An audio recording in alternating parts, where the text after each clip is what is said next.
Hello there, sword friends. Today I'm going to tell you about this sword right here. This is an Angus Trim Type 17 longsword, a kind of late medieval cut and thrust sword, and I'm going to tell you a little bit about it. And before I get into the nitty gritty of the review, there's a couple caveats that you should know, some disclaimers as I often put in. First and foremost, this sword was sent to me from a fellow sword friend, Matt, for the purposes of review. What that means is that I don't really have any money in it, but it was sent to me specifically for the purposes of review, and Sword Friend Matt would like his sword back. So that means I'm not going to be overly abusive on the sword. I will tell you a little bit about Angus Trim and how his products are durable, but I'm not going to be destroying or really abusing this sword in any way. So do know that.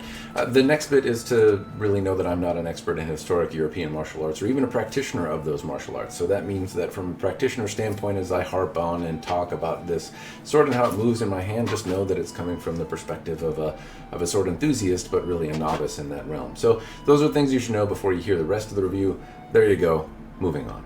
The first thing that I'd like to talk about is Angus Trim. Now, Angus Trim is a respected member of the sword-making community. He's been at it for a lot longer than I have, and he's always been very generous in our interactions with both his time and his knowledge. So I hold the man in pretty high regard, but in any case, what you should know is that this sword was $1,100 from Angus, and I don't know if you can necessarily get one. It's not as though there is some giant stockpile of these swords sitting around for you to buy from. So if you want one, you're going to have to work with Angus to see if he can make you one like it. And I really don't know what his process is. I don't know if he has a long queue. I don't know if he accepts commissions to make swords like this, or if he just makes whatever the hell he wants and then sells it. In any case, I will try to put what information I have for contacting Angus in the description down below. Just know that most of the time, I think he's most accessible on Facebook. The next thing I'd like to talk about is the typology, and I get a little bamboozled when it comes to the Oakshot typology system. In my research, some of the examples have been light, and some are heavy, and some are one-handed, and some are two-handed, and some have a fuller, and some don't. Some have a really kind of narrowing geometry, some seem a little more stout, so I have a lot of difficulty really wrapping my head around what makes a Type 17b. In any case, I can tell you what I see on this sword. So first and foremost, it has a hexagonal cross-section that runs about halfway up the blade, and it kind of gently tapers down, and then it becomes a diamond cross-section. And uniquely towards the tip, it has about 6 inches away from the end, it tapers down to a very acute tip.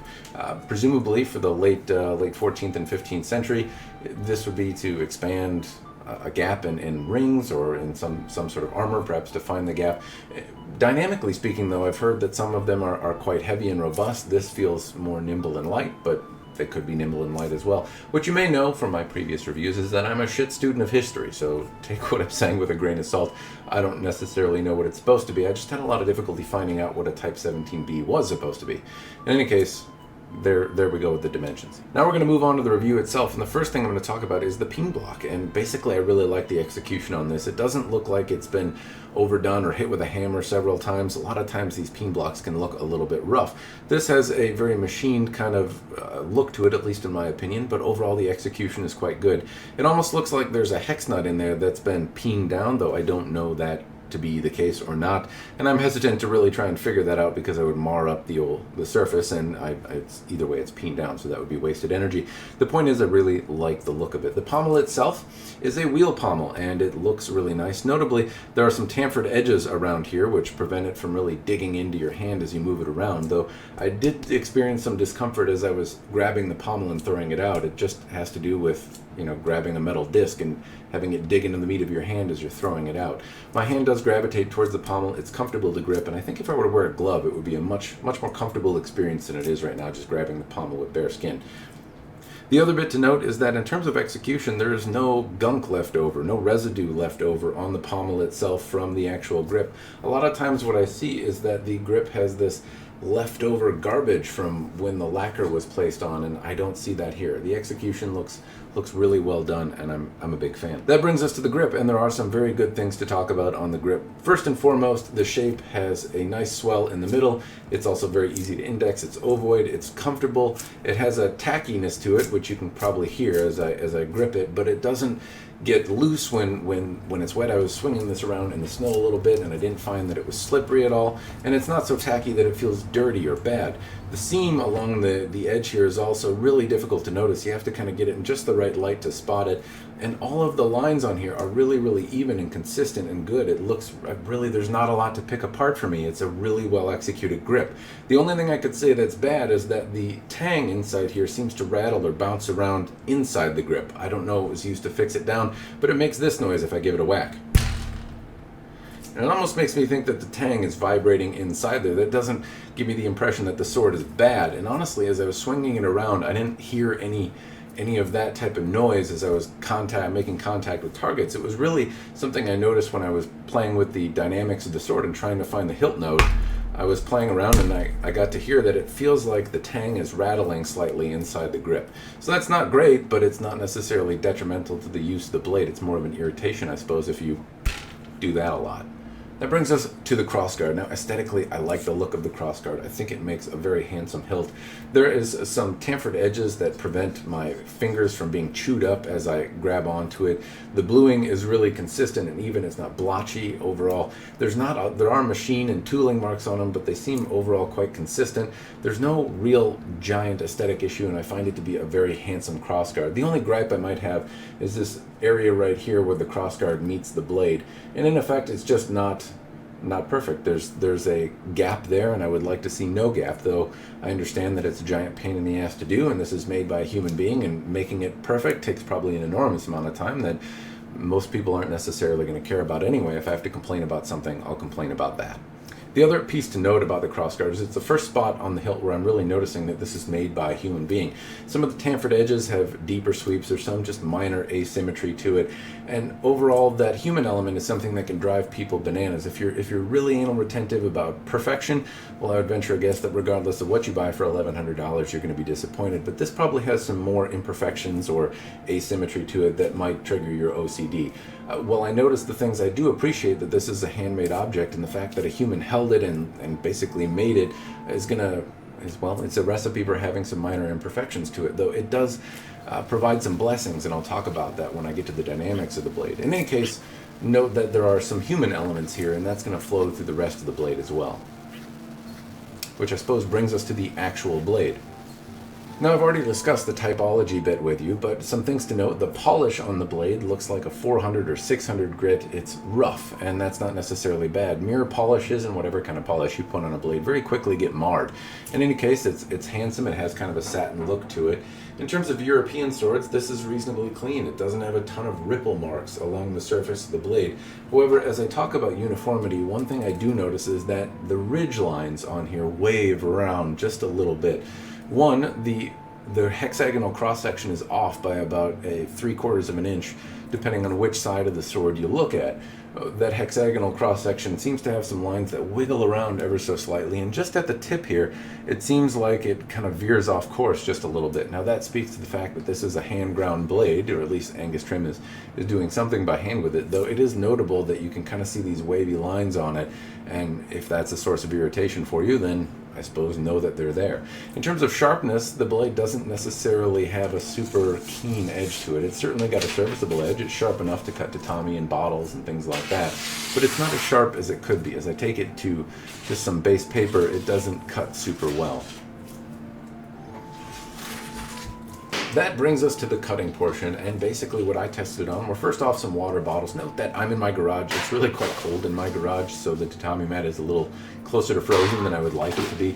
In any case, know that I'm also in a confined space, so I have to execute a little bit more control over the sword than I'm used to when I'm in my backyard swinging around with unlimited space.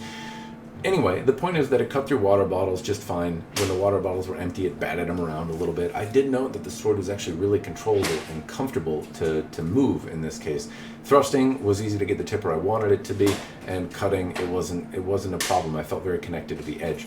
In terms of cutting tatami and pool noodles and things like that, well, basically it cut, but it didn't cut as well as some of the other swords. I tested a lot of swords that day, and in a nutshell, the Angus Trim was doing the job, but it also had an edge that was not as sharp. I tested katana, for example, and that did a better job cutting. I also tested a different Valiant Armory sword, and it seemed to do a better job moving through tatami, though the edge on that is better than the Angus Trim one. It feels sharper as I touch the edge. The thing to note, though, is that this sword isn't super sharp. You could put a more refined edge on it, and I have a feeling it would really sing in the test that I did. But I'm not doing anything overly abusive. Now, that said, know that you have been able to see Angus Trim swords be abused in the recent past. On a show called Knife or Death on the History Channel, you got to see a few people swing around Angus Trim swords and do things far more abusive than I was doing. Now, that's not to say that this sword would necessarily perform the same way, but Angus Trim has a good reputation of being a sword maker that knows what he's doing. So if you have one of his products in your hands, you can take with some degree of certainty that it's going to be reasonably durable and not break in half or be a cheap piece of garbage. So the fact that his swords were able to be swung at ice blocks with such force and still stay in any kind of shape that still resembled a sword is really quite a victory. So his products are durable. I would just say that this one doesn't have quite the edge on it, though. Again, it was sent to me after use. I don't know if Angus Trim's edges are similar to this, though I think it could pretty easily be refined. The dynamics of the sword warrant their own conversation. I'm going to put descriptions or links and such in the description down below, as well as the weapon dynamics computer, so that you can kind of see dynamically how the sword feels in the hand. What I would say is it feels absolutely fantastic. It feels like a custom swordsmith with a lot of knowledge and talent made a sword that felt the way that this sword should. Now, I don't necessarily know what a Type 17B sword is supposed to feel like, but if you hold enough swords, every now and again you feel swords that feel like, wow, this is a very refined tool, and that is the feeling I get from this sword, which is where the human element becomes a bit of a boon. Earlier I noted that the human touch seems to provide asymmetry and imperfections, things that aesthetically I don't like, but where it becomes a blessing here is that it felt like Angus held this sword and said, I gotta take a little more off the top or do something over here to make the sword move or balance the way it should. Now, I'm speaking quite liberally because frankly I have no idea, dynamically speaking, where metal has to be added or taken off or moved to make a sword feel as refined as this does. But it seems like Mr. Trim has that knowledge and was able to execute here, and that's where the human element is nice.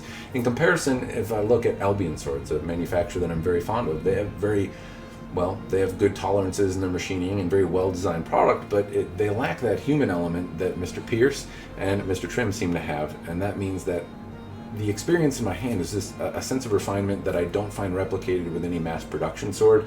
My experience with many custom swords is more limited, but either of those two gentlemen seem to make a sword that dynamically moves in my hand and is a little bit more fluid and just a little more thought out than anything I get from the mass production company. That brings us to the part of the review where I answer the question, do I think it's worth it or not? And the short answer is absolutely yes. It is a very handsome sword. I noted some aesthetic imperfections, but nevertheless, at a glance, none of the imperfections are so jarring that it pulls your eye away from the actual sword. It's still a very handsome sword and still well executed.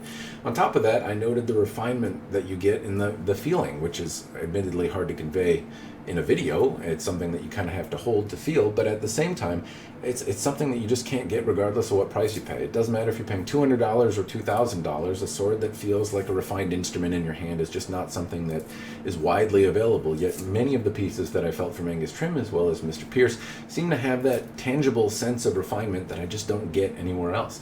There are other manufacturers that get a little closer to the perfection mark, but at the same time, nobody quite meets it, and this is still very good looking and just has so many other features in terms of movement that really, of course, I certainly don't think it's a ripoff at $1,100. The other thing that you should note if you're looking at buying an Angus Trim piece is that his pieces have refined somewhat. I do have on my back wall there an older Angus Trim piece, and the execution on the hilt assembly, the gap in the guard, the blade, how rigid and how it feels are all more finely tuned on this sword than they are on the older piece that I have. So one thing I'll note is that if you see pieces from a decade or more ago on sale from Angus Trim, note that the newer pieces, while they are more expensive, you do get more sword for them. They seem to have the benefit of a man that learned things over the last 10 years and is able to implement them into his works. Anyway, that's all I have for you. I hope this review has been helpful. As always, cheers and thanks for watching.